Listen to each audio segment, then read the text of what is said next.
Hello friends, સ્વાગત છે તમારું માકા સ્વાદમાં। આજે હું તમારા માટે કાઠિયાવાડી લાઈવ ગાંઠિયાના શાકની રેસીપી લઈને આવી છું।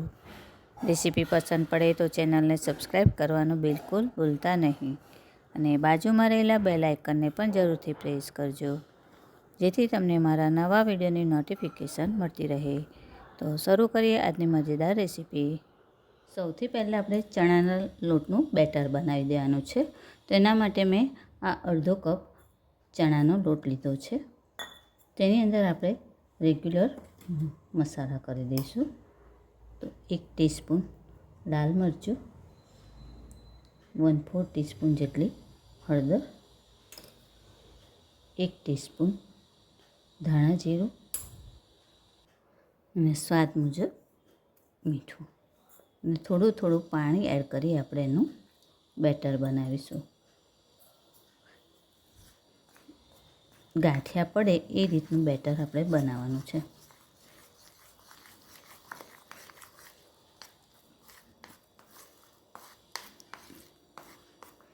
બે ટેબલસ્પૂન જેટલું લગભગ આમાં પાણી વપરાયું છે, અને એકદમ સ્મૂથ બેટર આપણે કરી દેવાનું।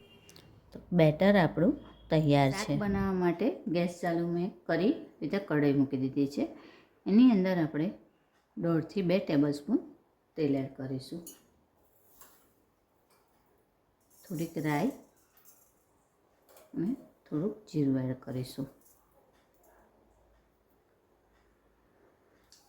જો રાઈ અને જીરું તતડી ગયા છે, તો એની અંદર આપણે આ મેં 2-3 ટુકડા લાલ મરચાંના સૂકા અને થોડા લીમડીના પાન લીધા છે, તે એડ કરી દઈશું।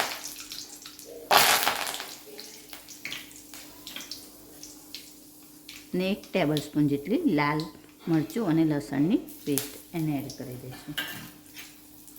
એને થોડી સાંતળી લઈશું આપણે, અને ગેસની ફ્લેમ એકદમ સ્લો કરી દેવાની, નહીં તો આપણું આ લાલ મરચું અને લસણ છે તે બળી જશે।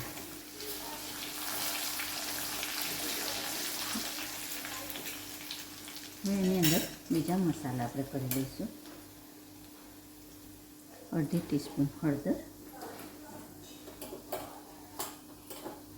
1/2 ટીસ્પૂન લાલ મરચું અને 1/2 ટીસ્પૂન ધાણા જીરું, ને મેં આ 1/4 કપ છાશ અને 1/4 કપ પાણી લીધું છે, તે એડ કરી દઈશું।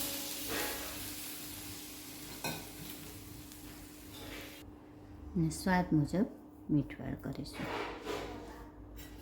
અને એક વખત મિક્સ કરી લેવાનું। હવે આને થોડું ઉકળવા દઈશું આપણે।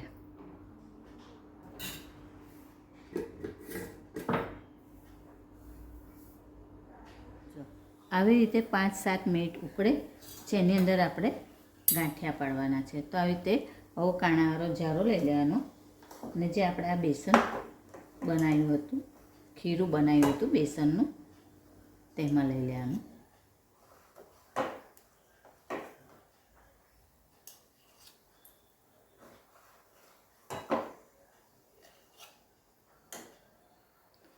ને આવી રીતે હાથથી જ એમાં પાડવાનો છે।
એક વખત નહીં પડે પછી એને આપણે એક વખત મિક્સ કરી લેવાનું, એટલે આપણી આ સેવો એકદમ છૂટી છૂટી રહે અને મિક્સ કર્યા પછી ફરીથી એને પાડવાની છે અને ગેસની ફ્લેમ આપણે એકદમ સ્લો રાખવાની.